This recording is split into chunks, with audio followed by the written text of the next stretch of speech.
All right, another MCU movie, another review of one. And 25 films later, I can still safely say that I'm hashtag Team Cap. Yes, I know we are past Civil War and the Infinity Saga overall, but I still wanted to make my stance there clear. Though it makes me wonder what team Shang-Chi would have been on if he was introduced earlier. I don't know. Hashtag Team Cap. What is up, everybody? RandomRandomMan here. I hope everyone out there is continuing to stay safe and be well during this unpredictable time, as I am here bringing you my review for Shang-Chi and the Legend of the Ten Rings. Based on the Marvel Comics character of the same name, the plot of this superhero film basically follows the title character played by Simu Liu, who is forced to confront his past and is drawn into the title organization led by his father, played by Tony Leung. Going into this movie, I was naturally looking forward to it, not just by virtue of it being the latest film within the MCU, the 25th one to be exact, as I mentioned earlier, but also because it follows a character who I had no prior knowledge of before seeing this film, and like a lot of other entries within the series, I have fallen in love with a lot of them after they got their own respective films. Another big reason I was looking forward to this was because it was co-written and directed by Destin Daniel Cretton, who started out from humble indie film origins. His 2013 drama Short Term 12, which gave Brie Larson, now Captain Marvel, her breakout starring role, I love. He fumbled a bit with 2017's film adaptation of The Glass Castle, which I thought was meh, and then I thought he luckily rebounded in 2019 with his film adaptation of Just Mercy. And now, this is Cretton's first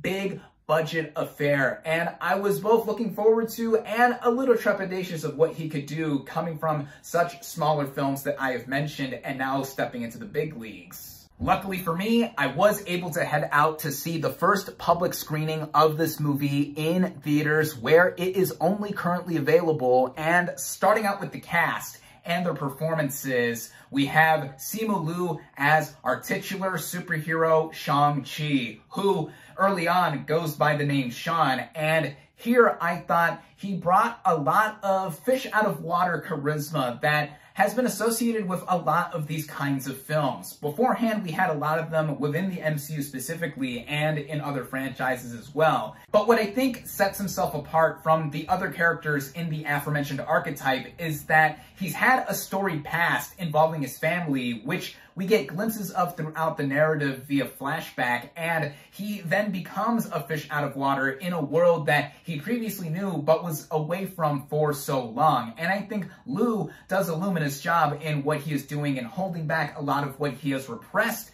and also just embracing what he has to do within the heat of the action when it comes down to it. Aiding Liu throughout is a stacked supporting cast, including Awkwafina as Katie, Sean's longtime best friend and fellow valet driver, and they both live this very hedonistic lifestyle, not thinking about much into the future until, of course, Sean and Katie are thrust back into the past of Sean himself. And Awkwafina is having quite a good year in terms of films, between her playing the title Last Dragon in Raya and the Last Dragon, both of these movies having a lot of similarities, by the way, which I thought was cool, and now here playing Katie, I thought she stole a lot of the show throughout. She is her usual funny self, and I've always loved Awkwafina, so I thought her sense of humor was something that clicked with me, and it's also refreshing to see a relationship between a man and a woman in these kinds of movies that is not romantic. It's simply a platonic, strong one that have both of them literally having each other's backs and stuff, which I thought was great. We also have Major Zhang as Jia Ling, the estranged sister of Shang-Chi, who comes in a bit into the film, and she is a bona fide badass. Like,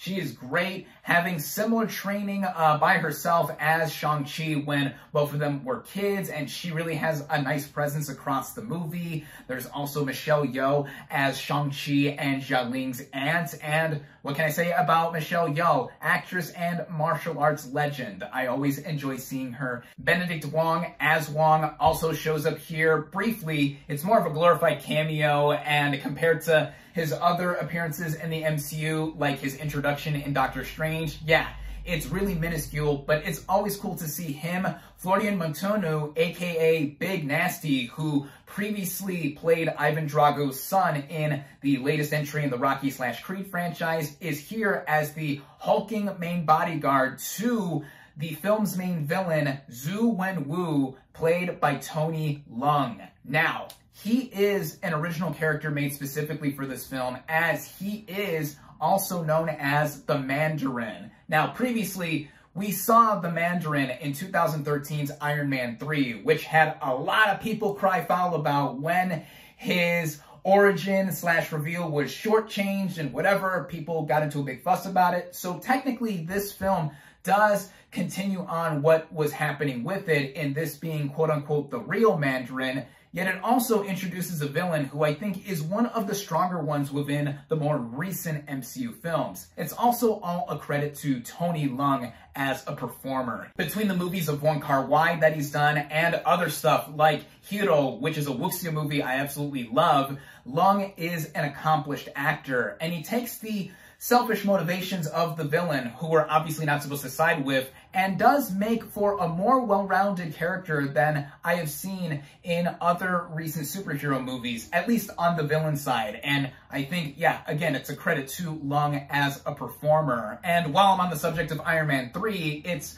no secret here that Ben Kingsley does return as Trevor Slattery, and he was probably the one, aside from Awkwafina, who got a lot of the biggest laughs. I mean, I myself and the rest of my audience were cracking up whenever he was on screen. I really enjoyed the cast overall here. And now getting into the writing, which was done by director Destin Daniel Cretton, Andrew Lantham, and Dave Callahan, it sets itself up in introducing a lot of new characters here, with this being the first MCU origin/solo film in a while that has a main roster of characters that we haven't seen in previous movies, save for the one I previously mentioned from Iron Man 3.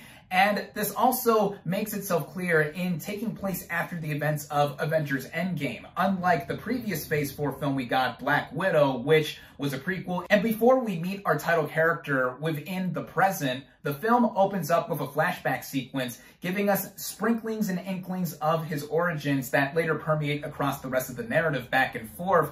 And we see how Shang-Chi was trained from a young age to be this assassin by his villainous dad. And of course, this brings him as an adult back to his past when his dad does track him down. And I think that this gives an angle to a character in the MCU specifically that is tied into a lot of familial ideas. And this main relationship creates a yin and yang between the heroic son and villainous dad, with the former having walked away from his past and destiny he was supposed to fulfill, now thrust back in, and the latter having nefarious methods while being consumed by wanting to attain his past, and now all that is clashing together, which makes this angle unique to where I was involved with what Shang-Chi was going through, and also bringing his best friend Katie along, and this new world that we are introduced to within the MCU. And that is what I really enjoy about these movies, and bringing us new characters as we get set pieces and other stuff to supplement what stuff we are being introduced to. And this also goes in the way of how it is directed by Destin Daniel Cretton. This definitely has a scope that is bigger than what he has done before, but I think Cretton does tie it all in together with a big theme of family, and it also going into the action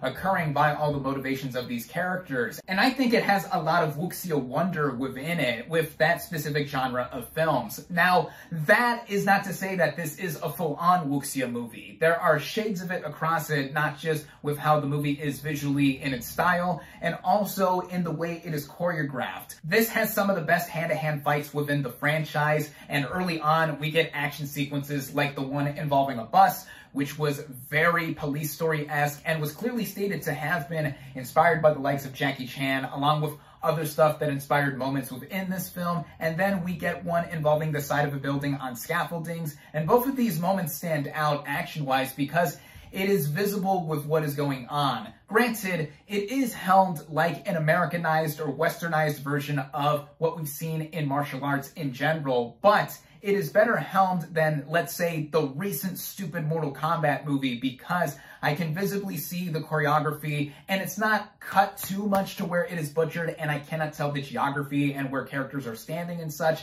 It's just a better helmed movie overall. Speaking of the editing too, a lot of collaborators from Destin Daniel Cretton's previous movies do have some hands in making this movie. Nat Sanders is one of the editors here and has collaborated with Cretton before. The original score was done by Joel P. West, who has collaborated with Cretton as well. Basically, on a technical scale, I think it is well shot, well cut, well scored, everything else too, just with the movie stylistically. Of course, having a lot of Asian influences in the production design, the costumes, all of that, I think it is above average. And how it all runs together within about 2 hours and 15 minutes in length, I think it was just about well timed across it. Of course, stay all the way through the credits for the mid-credit scene and post-credit scene, as there's stuff implied for what could happen in the future of the MCU. And speaking of the franchise overall, in terms of issues I have with this movie, they mainly go in the way of it being formulaic. I think just with how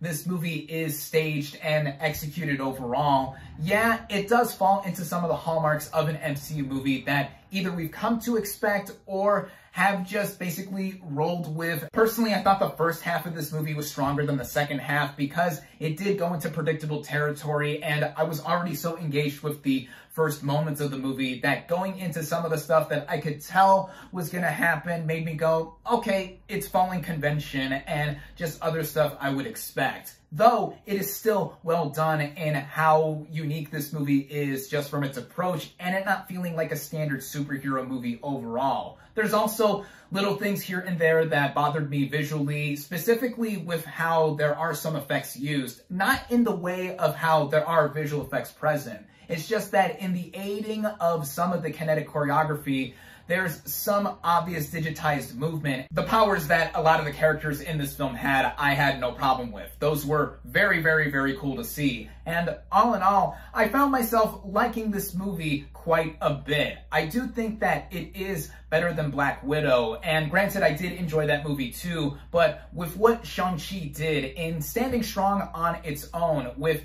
its wuxia wonder and the moral multiplicity between the hero and villain, I think it makes it a cut above some of the MCU movies in how it is stylistically and narratively, despite following a lot of what we've come to expect from the franchise. Now, do I think it is top tier Marvel? Well, there's always that question whenever a new one of these films comes out, and we are now 25 movies into this franchise, and for now, I would say that it's not immediately in my top 10. I mean, something like Black Panther, I was more into in terms of the world building and the world of Wakanda, despite it being heavy on the VFX in terms of me getting into that world, but there's just that personal thing. Also, I personally prefer obvious other movies to this one immediately. In fact, I have a poster right in front of me for my personal favorite MCU film. If you know, you know. If you get it right, pat yourself on the back. But yeah, I think Shang-Chi is a solid entry within the MCU, and of course,